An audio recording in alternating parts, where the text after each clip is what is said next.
When my husband died, his millionaire boss called me. "Ma'am, I found something. Come to my office right now, and don't tell your son or daughter-in-law anything. You could be in danger." When I arrived, I froze the moment I saw who opened the door. "Inside now. We don't have much time," he said. "Follow my story until the end.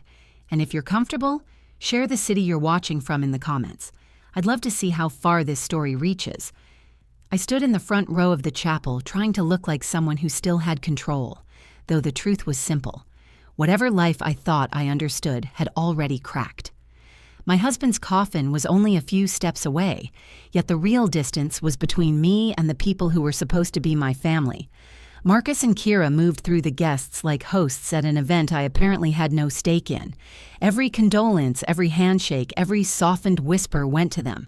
Not to the widow, not to me. They treated me like a fragile prop they needed to keep upright for appearances. When Marcus leaned in earlier and told me to just stay calm, I heard exactly what he meant. Stay quiet. Stay out of the way. And I obeyed, because I did not have the strength to do anything else. After the service, the house filled with people I barely recognized. Strangers walked my halls while Kira arranged everything with a precision that made the place feel less like a home and more like a staging area for a takeover. She brought me tea I did not ask for. She spoke to me in the slow, careful tone usually reserved for someone who might break. Marcus echoed her attitude without even noticing it. They flanked me like handlers, checking every reaction I had, pushing me toward the idea that I was incapable of deciding anything at all. And when they told me I should leave the house because it was too big for someone my age, I finally understood the shape of the cage they were building. They wanted control, and they wanted it fast. But the phone call changed everything. A quiet male voice introduced himself as Theodore Vance, Elijah's boss. The tone was wrong, too direct, too urgent. He wanted me in his office the next morning. He insisted I tell no one. He emphasized the danger. I sat on my bed holding the phone long after the call ended, feeling the pressure of something I could not yet name pushing in from all sides. Morning came with a kind of clarity I had not felt since Elijah collapsed. I dressed without shaking. I left the house without telling Marcus or Kira. And when Theodore's building rose up in front of me, a tall, cold structure of glass and authority, I almost turned back. But something in his voice the night before had sounded final, like a door clicking shut. So I walked in. Theo looked like the kind of man who never wasted words. The moment I sat down, I saw he was carrying a weight he did not want. He told me Elijah had been visiting him for months. He told me Elijah suspected our son and daughter-in-law of pushing him toward legal changes he had refused to make. He opened a thick folder full of notes, documents, recordings, evidence, proof my husband had been documenting something he didn't want me to see until he was certain, proof that Marcus and Kira had spent months shaping the narrative that I was confused, unstable, declining, proof that they had tried to convince Elijah to hand our entire life to them. The air in the office felt heavy, but I forced myself to absorb every word, every detail, every small betrayal. And then the door opened. Marcus and Kira stood there, acting surprised, but their eyes betrayed something colder. Calculation, irritation, fear dressed as concern. They spoke to me like I was a child. They spoke over me as if I wasn't even capable of answering straightforward questions. But when they realized I was listening, truly listening, their tone shifted, and I saw them struggle to regain control of a situation they did not understand anymore. I asked Theo to give us the room. He left, and the moment the door closed, Marcus dropped the mask. He insisted I was being manipulated. He insisted Elijah's boss was lying. He insisted he had only been protecting me. Every lie came out polished, prepared, practiced. And then, when I asked how they knew about Elijah's life insurance, the facade cracked. Their voices wavered, their eyes moved too quickly. Their calm slid off them like wet paint. And then a sound broke the room open. A cough. From the private office bathroom. A cough I knew down to the bone. The door pushed open, and the man I had buried days earlier stepped out alive. Elijah, my husband, breathing, standing, watching us with tired eyes and a decision already made. My scream never fully formed. The room seemed to tilt as he walked toward me, steady and warm and heartbreakingly real. But when he turned to Marcus and Kira, the softness disappeared from his expression. He said he had done the only thing left to protect me. Marcus said it was impossible. Kira called it madness. But Elijah did not care. He opened the folder Theo had left on the desk and began pulling out documents one after another, emails, transcripts, recordings, their voices, their plans, their timeline for removing me from my life entirely, their strategy to label me incompetent, their intention to take the house, the money, everything. The shock in their eyes lasted only a moment before shifting into panic. I could feel my pulse pounding as I stared at Elijah, then at my son. The truth was right in front of me, unavoidable, undeniable. And as Elijah reached for another document, he said something that froze the room. "There is one more thing you need to hear." The tone of his voice told me whatever was coming next would change everything again, worse, deeper, darker. And I felt the ground open beneath my feet. Elijah kept his hand on the folder, but he didn't open it yet. He just looked at Marcus and Kira like a man who already knew the ending, but wanted to give the villains one last chance to confess. They didn't. They froze, silent, calculating, weighing every possible excuse that might save them. But the moment stretched too long, and their silence said more than any words could. Elijah finally pulled out a stack of photographs and spread them across the desk. The images hit me like blunt force. Marcus entering a casino after promising he had quit. Marcus sitting at a poker table, betting chips worth more than our monthly expenses. Kira in a jewelry store, laughing with the clerk as she tried on a necklace that cost more than the car I drove for a decade. Every picture carried a timestamp Elijah had written by hand, proof he had been documenting all of it long before any of us imagined this moment. Marcus tried to recover first, but his voice cracked. He said the pictures were taken out of context. He said he was under financial pressure. He said everything except the truth. Kira's mask slipped next. She blamed stress. She blamed circumstance. She blamed everyone except herself. But the worst part wasn't the lies. It was the certainty with which they said them, the confidence of people who had talked themselves into believing they were owed everything they had been stealing. Then Elijah played the recording. Their voices filled the room, cold, rehearsed, efficient. The words were simple and they cut clean. Marcus talking about speeding up the timeline. Kira discussing fake medical documents. Together deciding they'd send me to Magnolia Place as soon as the paperwork is ready. I watched my son's face collapse as he realized he wasn't going to talk his way out of this. His eyes darted toward the door like he was calculating escape, not forgiveness. Elijah paused the recording only once, right after Marcus said the line that tore something inside me clean in two. Elijah won't be a problem for much longer. When that sentence echoed through the office, I understood why my husband had faked his death. I understood why he went silent in those final weeks. He was afraid of our son, afraid of the boy we raised, afraid that Marcus was waiting for him to die, or planning to help fate along. Marcus tried to speak, but Elijah shut him down with a look I had never seen on his face. It wasn't anger. It was disappointment so deep it felt like the room got colder. Kira attempted to pivot, but even she ran out of places to hide. And then Elijah pulled out the last document, a medical report filled with lies about my mind, my memory, my sanity. The signature of a doctor I had never met, a diagnosis designed to erase me. I felt the betrayal hit in layers, shock first, then nausea, then something harder, sharper, almost metallic. Elijah explained that the doctor was a friend of Kira's, that she had paid him, that they needed the diagnosis to make their plan work, and I realized in that moment I had never been losing my mind. They had been taking it from me piece by piece. They hid my keys, then found them for me. They moved my medication, then comforted me. They intercepted mail. They replaced appointment cards.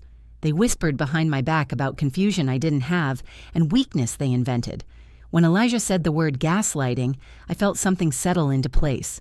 Not emotion, not pain, but clarity.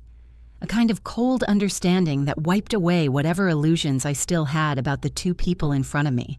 Marcus broke first. His voice rose, desperate and shrill, accusing us of paranoia, insisting he had only acted out of concern. But the more he spoke, The more obvious it became that he wasn't trying to fix anything.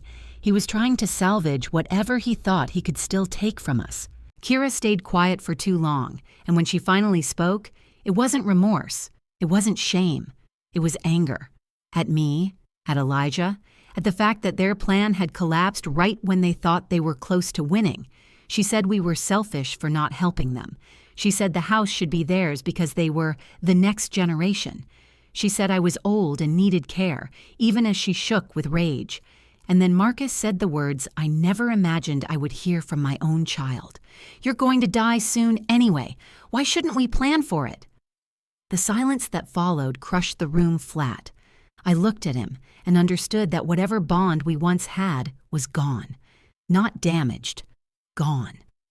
Elijah stepped beside me. His hand barely touched my shoulder, but it grounded me like an anchor.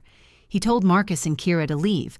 He said it plainly without shouting, and that scared them more than rage would have, because it meant he wasn't negotiating anymore. They didn't argue at first. They didn't cry. They didn't plead. They just stared at us like two people watching their own futures fall apart. Then Marcus snapped. He said we couldn't cut him out. He said he'd fight us legally. He said he'd prove I wasn't competent. But Elijah didn't blink. He told him the district attorney would be very interested in the fake medical documents, the fraudulent credit cards, the intercepted mail, the recordings, the casino debts, the stolen identity, the financial abuse. For the first time since they arrived, real fear hit their faces. They left, quietly, almost carefully, like people walking around the edge of a cliff. And for a moment after the door closed, there was no sound in the room at all. No breath, no movement. Just the three of us, Theo, Elijah, and me, standing in the aftermath of something too big to process. But it wasn't over. Elijah moved toward the sofa, gestured for me to sit, and said the words that tightened something deep inside my chest. "Lena, there is something else you need to know." His voice was low and steady, and nothing about it felt like relief. Whatever he was about to reveal wasn't just another detail. It was the piece he had been dreading, the one he had held back until the very end. I looked at him and saw it in his eyes. The fear, not of Marcus, not of Kira, but of how I would react to whatever truth he had been carrying alone. The room felt too still, the air too thin, and Elijah finally exhaled as if bracing himself to shatter whatever remained of the life I thought I knew. Elijah didn't rush.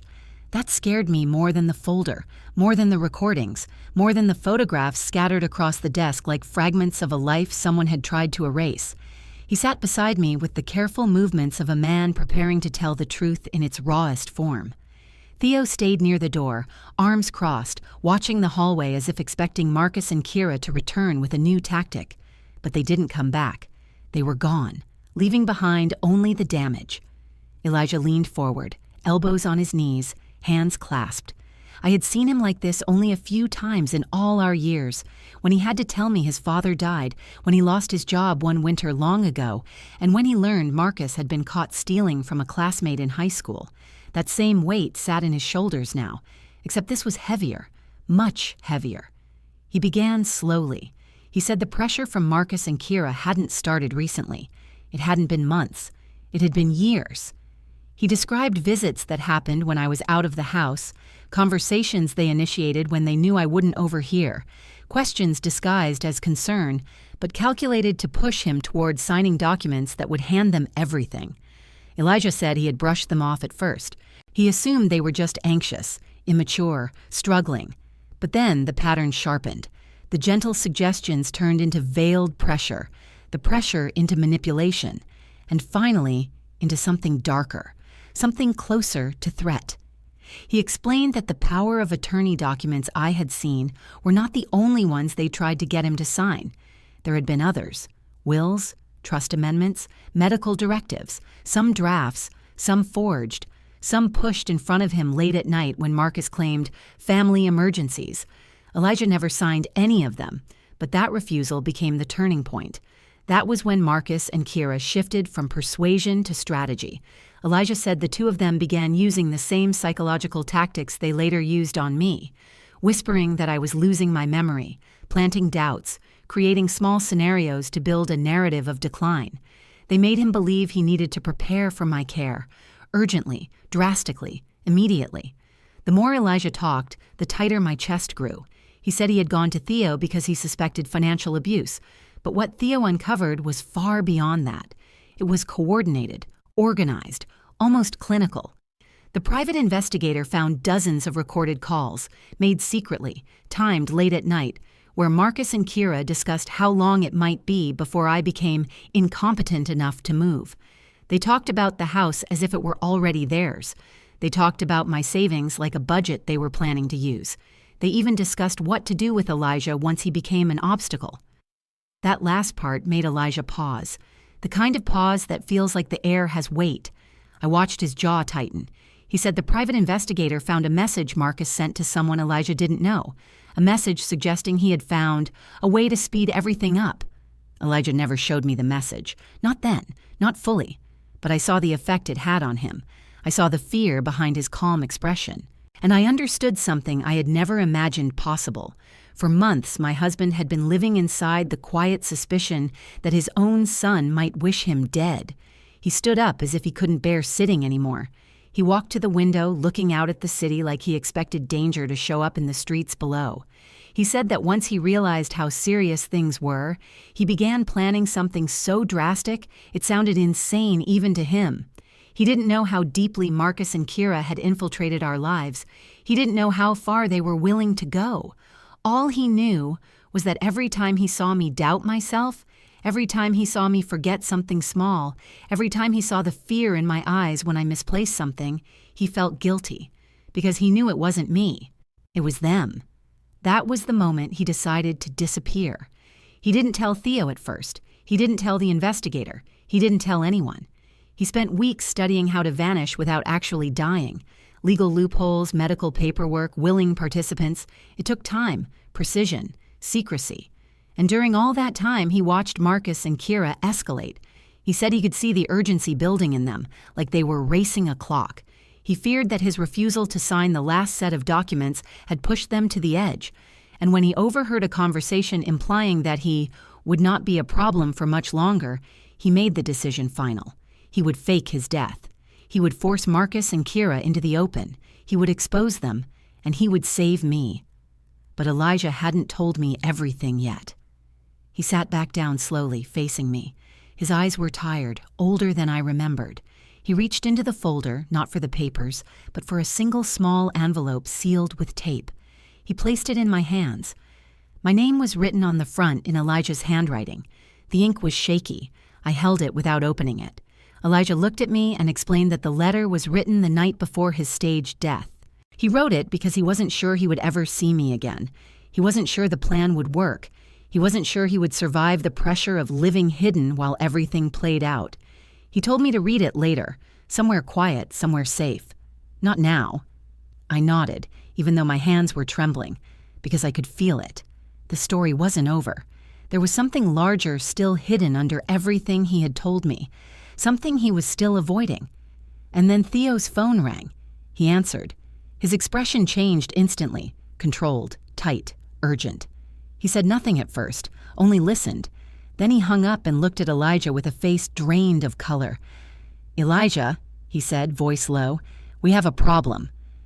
That was the moment everything shifted again. The room felt smaller. The air thinned. Elijah straightened, ready. Theo didn't sugarcoat it. "Marcus and Kira aren't going home," he said. "They're not running. They're not disappearing." He met my eyes. "They're coming back, and they're not alone." Theo locked the office door before saying another word. That alone told me the situation had slipped into a place none of us were prepared for. Elijah moved closer to me on instinct, as if shielding me from something he hadn't yet described. Theo lowered his voice, even though the thick walls made it unnecessary. He said Marcus and Kira had left the building, but they hadn't gone far. Instead of heading to their car or the elevators, they stayed in the lobby, circling near security like people waiting for reinforcements. Theo stepped aside to show us the text he had just received from the receptionist downstairs. A short message, a single line, but sharp as a blade. "They're calling someone, multiple times, and they're angry." I didn't know what that meant or who they would call, but Elijah did. He closed his eyes for a moment, a slow exhale leaving his chest like he had just confirmed something he had been hoping wasn't true. When he opened them, he looked 10 years older. He said Marcus had been borrowing money from people he shouldn't have, not banks, not friends, people who didn't send reminders or negotiate payment plans, people whose jobs didn't require paperwork. Elijah had learned about one of them months ago when a stranger showed up near our mailbox pretending to look for a lost dog. Elijah recognized him from a photograph the investigator had shown him. He kept watch that whole afternoon without telling me. When Marcus later denied everything, Elijah dropped it, but he didn't forget. Theo asked a question Elijah didn't want to answer. Did Marcus owe money right now? Elijah nodded once. A quiet, heavy admission. He said Marcus had dug himself into a hole so deep he had started promising repayment from resources that weren't his. Our house, our savings, my accounts, anything he could dangle in front of the wrong person to buy time. Time he had just run out of. That meant Marcus and Kira weren't coming back for forgiveness. They weren't coming back to argue. They were coming back because they needed something, fast, and they had just realized Elijah wasn't dead. Their plan was collapsing, and their window was closing. The silence in the room thickened until it felt like pressure on my ribs. Elijah told Theo to take me out a side exit. He said we'd deal with the fallout later. He said we just had to get out of the building quietly.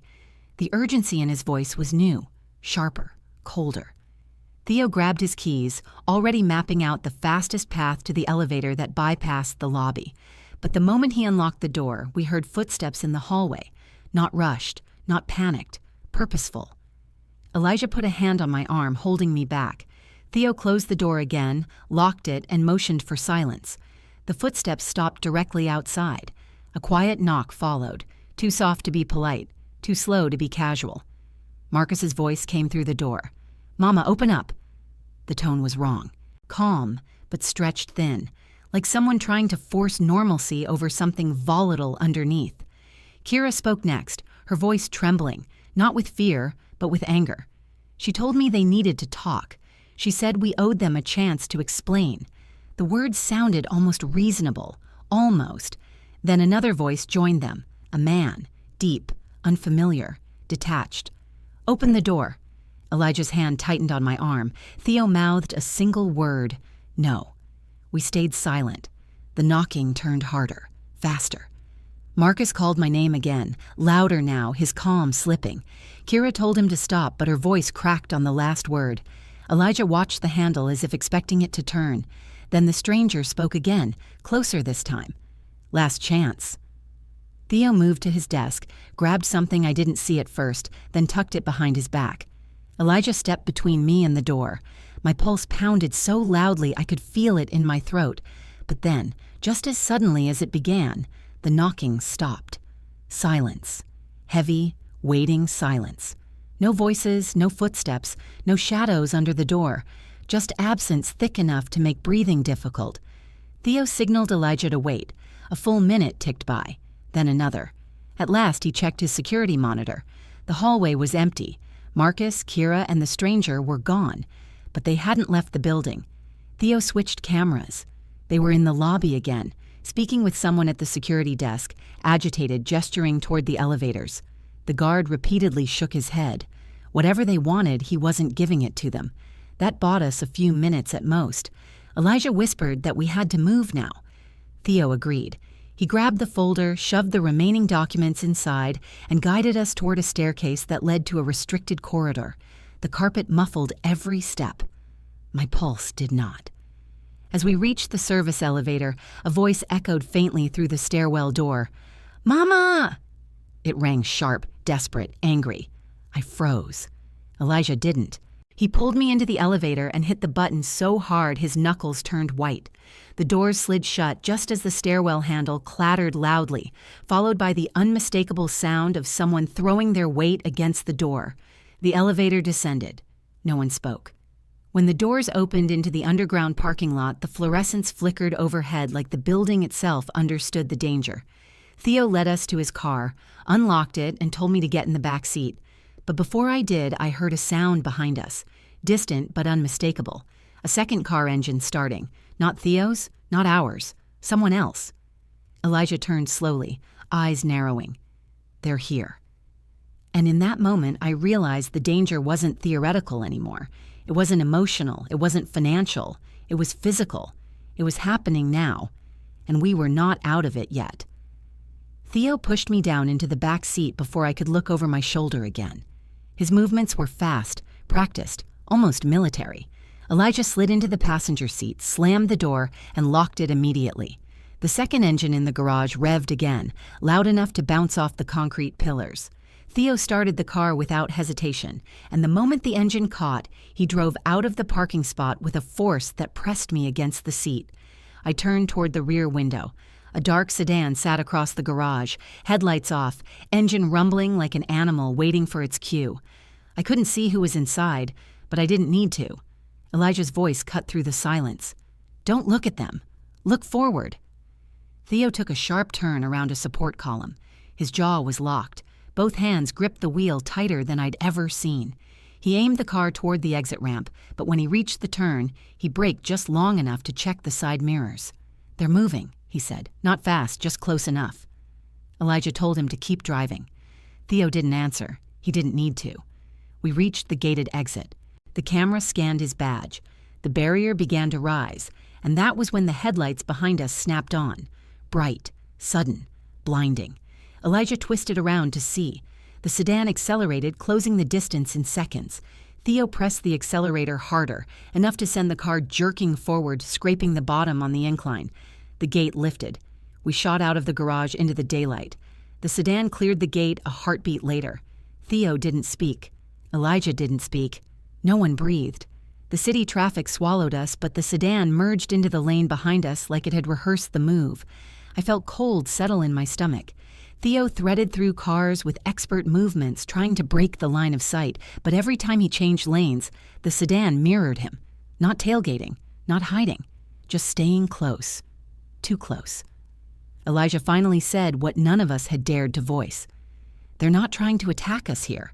They're following us, tracking us. Theo nodded once. They want to know where you're going. My hands gripped the seatbelt. Elijah turned to me, voice steady but tight. They think we're driving home. They think we'll lead them somewhere quiet. Something inside me snapped. Then don't go home, I said. Don't lead them anywhere. Theo gave a short, humorless breath. Not planning to. He made a sudden left turn onto a one-way street that forced the sedan to slow down behind a delivery truck. We gained a few seconds. Not much, just enough. Theo took another turn, right, then right again, circling the block. The sedan fought its way back into the flow of traffic, headlights flashing between moving cars. Theo muttered something under his breath. I expected him to head for a police station, or a fire department, or anywhere with uniforms and cameras, but he didn't. Instead, he pulled into a narrow alley behind a commercial building, killed the engine, and told us to stay down. Elijah reacted immediately, pulling me with him until we were both crouched behind the front seats. Theo reached into the glove compartment and pulled out a small, heavy object. A gun. He didn't wave it. He didn't brag. He just checked the chamber like a man who had done it 1,000 times, then holstered it at his side. Elijah whispered sharply, "Theo." "It's licensed," Theo said, "and right now we might need it." The air in the car thickened. We listened. The city noise hummed in the distance, but the alley stayed quiet for a long time. Too long. Elijah slowly rose enough to peek through the window.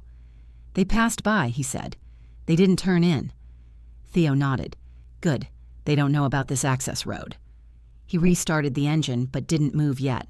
He looked at Elijah with that same unreadable expression he'd worn when he first showed us the folder. "You told me they were unstable," Theo said quietly. "You didn't tell me they were willing to bring someone else into it." Elijah didn't answer right away. Then finally, "I wasn't sure. Not until today." Theo exhaled. "Well, now we know." He pulled out of the alley carefully, checking each end of the street. The sedan was nowhere in sight.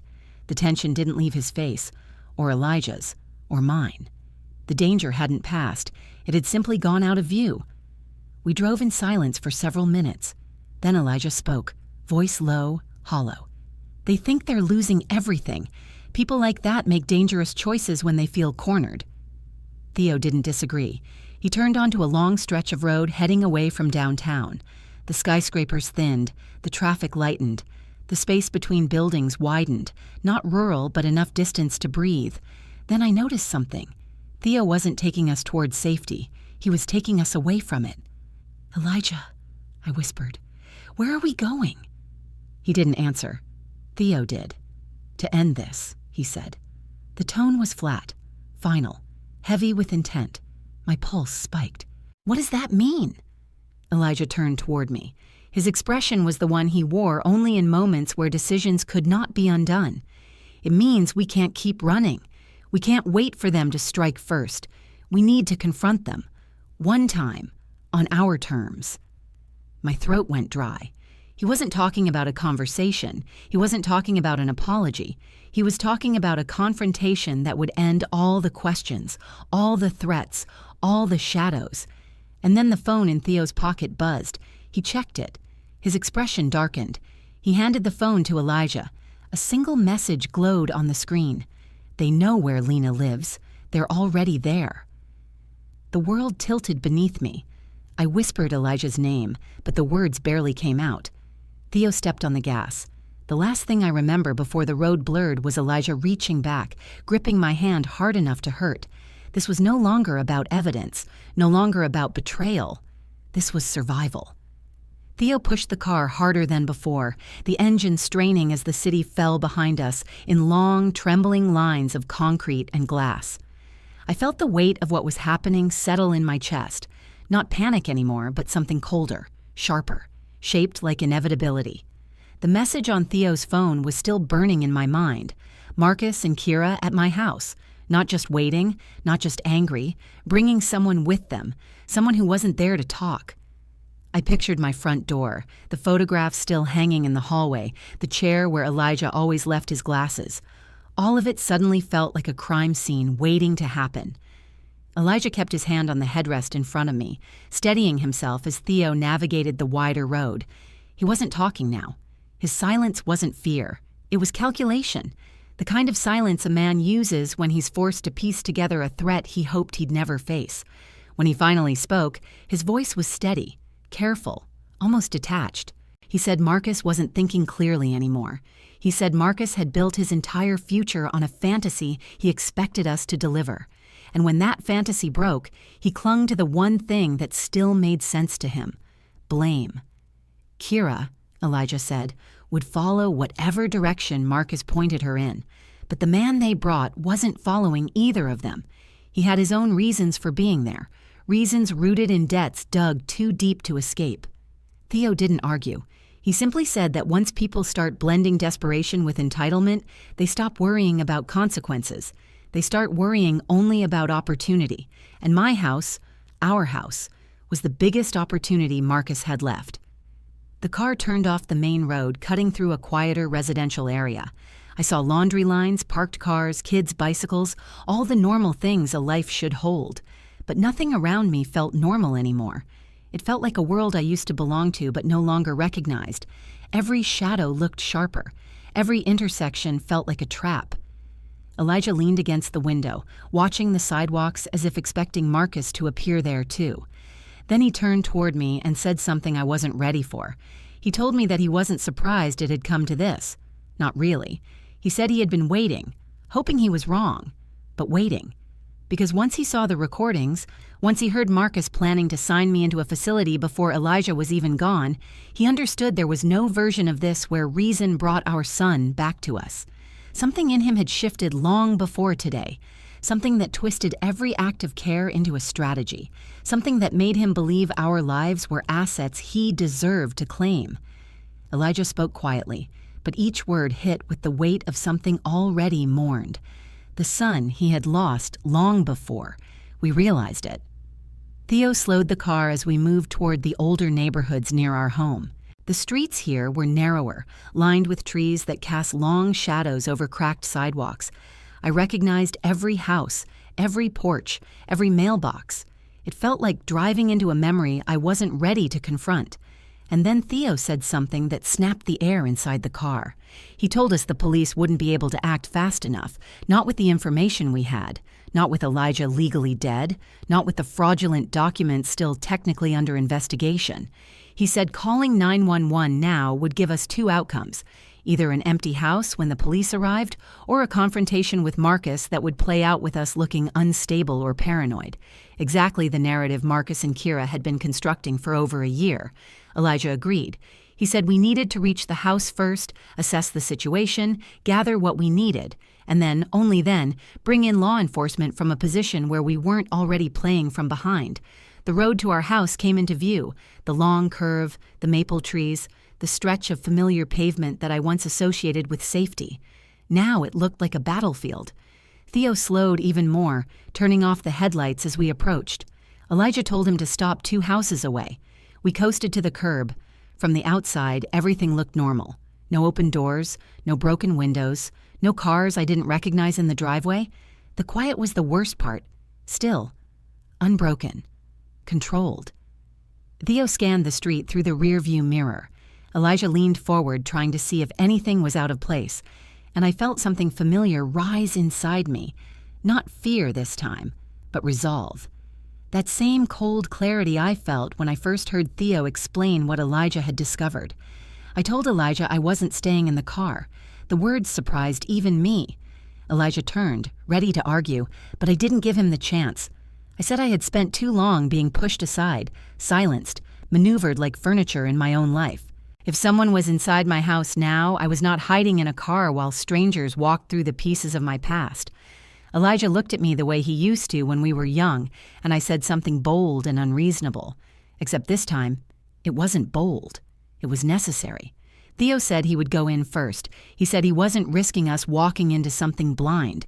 He reached for the gun again, checked the chamber, tucked it at his hip. Elijah grabbed the folder and slipped it into his jacket. Then he told me something I didn't expect, that no matter what happened next, we were walking in together. If Marcus was inside, if Kira was inside, if the stranger was inside, Elijah would face them head on. With me. Not behind me, not without me. With me. We moved toward the house in silence. The evening air was heavy, cool, unwelcoming. Theo walked ahead, scanning windows, the porch, the shadows under the eaves. Elijah stayed close to my side, close enough that our shoulders touched. I stared at the door. The same door I had opened for Marcus, hundreds of times, for birthdays, for holidays, for meals where we believed we were a family. Now that door felt like the entrance to something entirely different. Theo reached the porch first. He didn't break stride. He didn't hesitate. The front door was unlocked. He looked back at us once. Then he pushed it open, and what I saw inside stole the breath from my lungs. The door opened without a sound, swinging inward as if the house itself had been expecting us. No lights were on. The dim gray of the late afternoon filtered through the curtains in long, muted strips. It wasn't the darkness that stopped me. It was the wrongness. A stillness that didn't belong, a silence shaped not by absence, but by interruption. The kind of silence left behind when someone has already disturbed a place and then stepped away. Theo entered first, gun drawn low but ready, scanning each corner with slow precision. Elijah followed close behind him, tense but controlled. I stepped in last, gripping the doorframe for a moment. My home, once gentle and warm, felt like a stranger's skin pulled over familiar bones. Nothing was broken, nothing overturned, no shattered glass, no furniture moved, no drawers open. That was worse. Disorder would have suggested panic, desperation, haste. But this was deliberate. Someone had walked through each room with the calm of a person who believed he would not be interrupted. Someone who had time. Theo motioned us into the living room. The photograph of Elijah and me from our 40th anniversary still sat on the mantel, untouched. But the mail on the entry table, placed neatly that morning, had been shifted. Papers no longer aligned, envelopes slightly out of place. I knew that table better than I knew my own reflection. Someone had gone through it. Elijah noticed it too. He moved toward the table and touched the stack with one finger. His voice was a low murmur meant only for me. They were searching for financial statements, anything tied to the house. Theo signaled for silence and continued moving, clearing the hallway, the bathroom, the kitchen. He kept the gun angled downward, but ready. Elijah and I waited in the living room, both of us too still, too aware of every breath. The house creaked under the faint breeze outside, regular sounds that suddenly felt unnatural. A minute later, Theo returned, shaking his head. "No one's here now." He paused. "But they were. Recently." Elijah asked the question I was afraid to hear answered. "How recently?" Theo didn't even blink. "Minutes, not hours." He turned toward the back of the house. "Maybe less." My stomach tightened. I scanned the room again, looking for anything, any object slightly moved, any detail that didn't belong. And that was when I saw it. A chair pulled back at the dining table, not fully out, just slightly misaligned. A detail only someone who lived here could spot. I walked to it slowly. Elijah came to my side. The chair wasn't pulled out in the way someone sits. It was pulled out enough for someone to stand next to it, lean forward, maybe place a hand on the table. I reached out and brushed the backrest. It was warm. Elijah's hand closed around my wrist, steadying me. His voice was quiet steel. "They were waiting for us." Theo stepped closer. "Or expecting you to come home first." Before Elijah could respond, we heard a sound, faint, muffled, coming from the hallway. Not footsteps, not voices, something else. A vibration. Theo reached into his pocket and pulled out his phone. The screen lit up with a message. He read it, and a slow, grim exhale left him. Elijah tensed. "What is it?" Theo turned the screen toward us. A new text, anonymous number. "You're late." My chest tightened. Elijah's jaw clenched. Theo immediately moved to the windows, checking for movement outside. Nothing. He peered through the blinds. "No car on the street," he murmured. "They didn't drive away." That meant one thing. They were on foot. Close. Watching. Theo signaled both of us back from the windows. Elijah moved me behind him instinctively, but something inside me shifted. Some old, buried instinct to protect ourselves that had been crushed by months of manipulation and self-doubt. I stepped out from behind him. "No," I said quietly. "Not this time." Theo gave me a quick look, sharp, assessing, not dismissive, calculating how to work with me instead of around me. We moved deeper into the house. Theo checked each room again, quieter now, slower, listening not for sounds but for pauses, the kind of breath someone might hold when hiding. Elijah stayed close enough that I could feel the heat of his presence. When we reached the bedroom, we saw it immediately. A small disturbance on the neatly made blanket. Something placed, not dropped. A single object. My wedding photo. Not smashed, not defaced, just moved. Shifted slightly off-center on the blanket. Positioned intentionally, almost ceremonially. Elijah stepped closer and froze. I saw the exact moment he recognized what was wrong. He reached toward the frame and tilted it forward. Something was behind it. A piece of paper, folded once, placed precisely where we wouldn't see it until we were deep inside the house, far enough from the door, far enough from safety. Theo took the paper and opened it. Elijah watched his face like a man bracing for impact. Theo read it once, silently. Then he handed it to Elijah without a word. Elijah's hands tightened around the edges of the page. His face emptied of expression. When he finally spoke, his voice sounded hollow. "It's Marcus." He passed me the note. Just 6 words. "We need the house. Now talk." There was no threat written. None needed. Theo folded the note again and slipped it into his pocket. "This isn't about paperwork anymore," he said. "This is a negotiation, a forced one." Elijah shook his head. "No, this is pressure. They're escalating." Theo's face hardened. "Then we escalate back." Before any of us could respond, something slammed outside. Sharp, sudden, unmistakable. A car door. Not Theo's, not mine, not Elijah's. Theo moved to the window and peeked out for half a second. Then he turned to us. "They're here." Not miles away, not blocks away, not minutes away. Here, outside my house.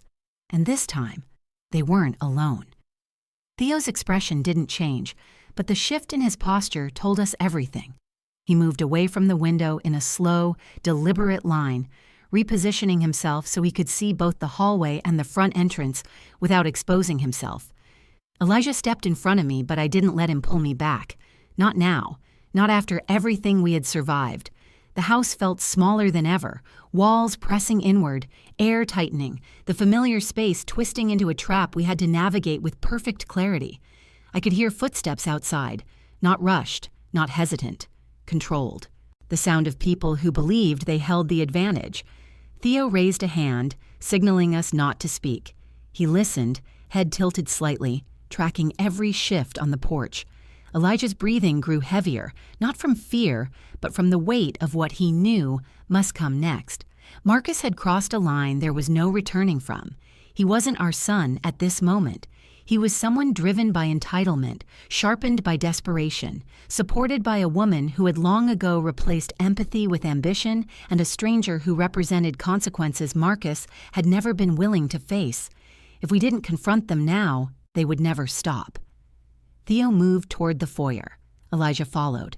I moved with them before either of them could tell me not to. I wasn't hiding. Not anymore. The knock wasn't loud. It wasn't frantic. It was calm. The kind of knock a person uses when they believe the door will open. Elijah stepped forward, but Theo stopped him with one hand across the chest. He mouthed 2 words. "Let me." He approached the door silently, staying off to the side in case someone was waiting to force entry. Marcus's voice came through the wood, steady, polished, disturbingly measured. He said they needed to talk. He said everything had gone too far. He said this was still a family matter, lies layered with the same tone he used whenever he wanted to manipulate someone.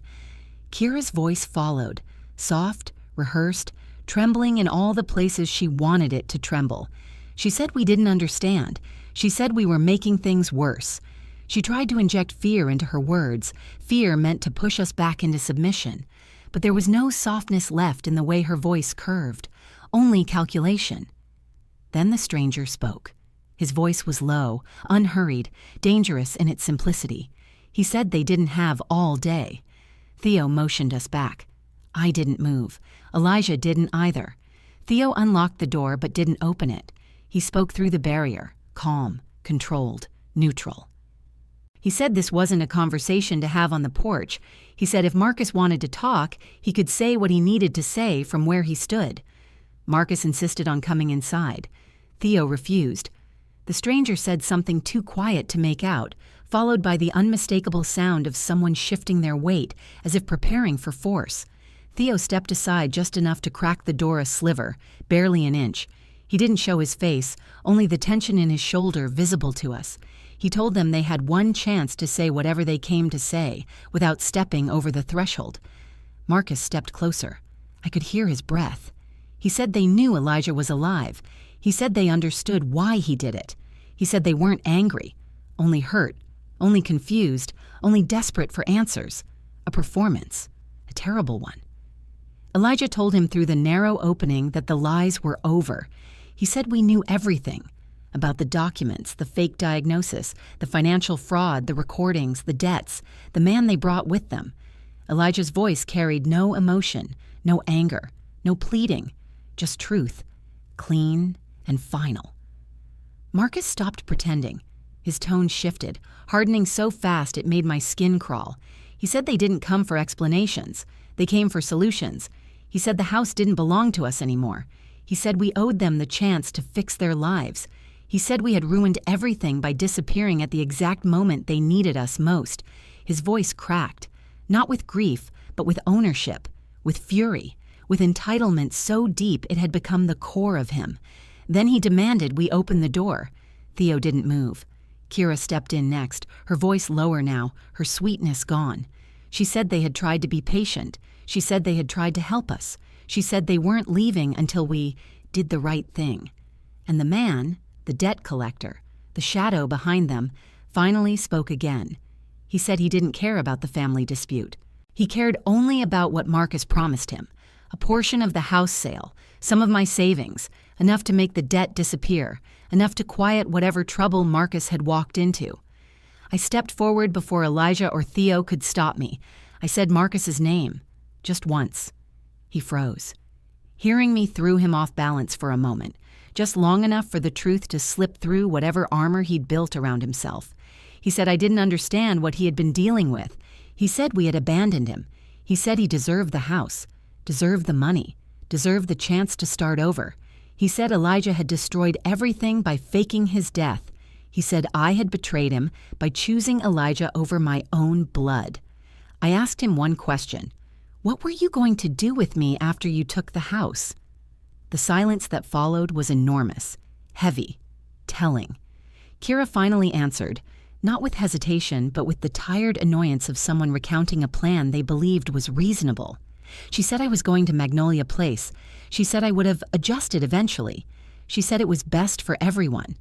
Her voice held no shame, no regret, just the cold certainty of someone who had convinced herself she was right.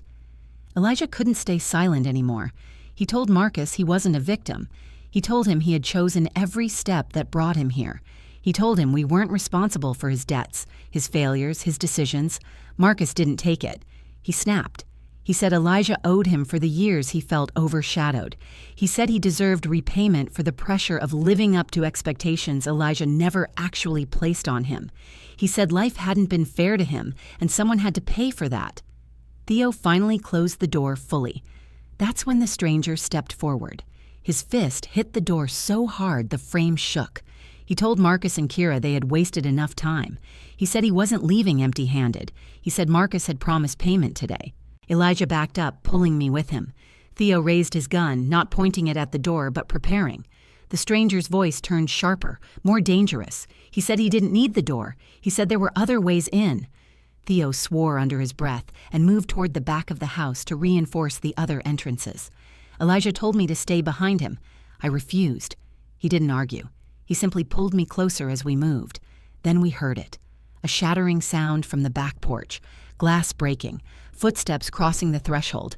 They were inside. Theo shouted for us to move. Elijah grabbed my hand and pulled me down the hallway as the intruder stepped into the kitchen, heavy boots crushing broken glass. Marcus yelled from the front porch, telling the stranger to slow down, but the man didn't listen. Kira shouted my name, her voice trembling with something that wasn't remorse, fear of losing what she came for. Theo appeared at the end of the hall, motioning urgently. The stranger's footsteps grew louder. Elijah pushed me toward Theo. I stumbled but kept going. Theo guided us into the laundry room, shoved open the side door leading to the narrow pathway between our house and the neighbor's fence. Elijah stepped out the door behind me, pulling it shut just as the stranger entered the hall we had just cleared. He shouted when he realized he'd missed us. Theo didn't wait. He took the lead, guiding us quickly, quietly, away from the house. Elijah never let go of my hand. The neighbor's yard was empty. The street ahead was clear. The house behind us echoed with angry voices and breaking footsteps. We made it to the corner before the sirens appeared. 3 patrol cars turning onto the street, lights flashing but sirens muted until they closed in on the address Theo had called in seconds earlier. The officers rushed in. The shouting began. Commands, warnings, threats. Doors slammed. More glass broke. The confrontation inside the house exploded into chaos. I didn't look back. Elijah didn't either. Theo made sure of it. We stood across the street, sheltered behind a parked van, as police moved through the house we once called safe. Minutes stretched into something shapeless. Eventually, the noise quieted. Officers led Marcus out in handcuffs. He looked more stunned than defiant. Kira followed, crying in that sharp, jagged way people cry when they finally realize they've lost everything. The stranger came last, furious, yelling at Marcus, fighting the restraints. The police shoved him into the cruiser with far less gentleness. None of them looked at us. The house grew quiet again. Elijah's hand tightened around mine. And in that moment, standing under the fading evening light, I realized what the last months had taken from us, and what they could no longer touch. Our life wasn't theirs to claim. Our sanity wasn't theirs to distort. Our future wasn't theirs to rewrite. We walked away together, leaving behind the broken house, the broken lies, and the broken people who believed they owned us. For the first time in a long time, I felt something clean, sharp, and solid settle inside me. Not victory, not relief, freedom. And freedom, I learned, is what remains when you've lost everything that was hollow and held on to everything that was real. If this story hit you, support the channel, like the video and subscribe. It helps more than you think. And tell me in the comments, what would you have done in Lena's place? Would you still trust your own child after everything she went through? Do you believe people who betray their family for money can truly change? Or is cutting them off the only way to protect yourself? Your thoughts matter here. I read everything, and trust me, the next stories will be even harder to look away from.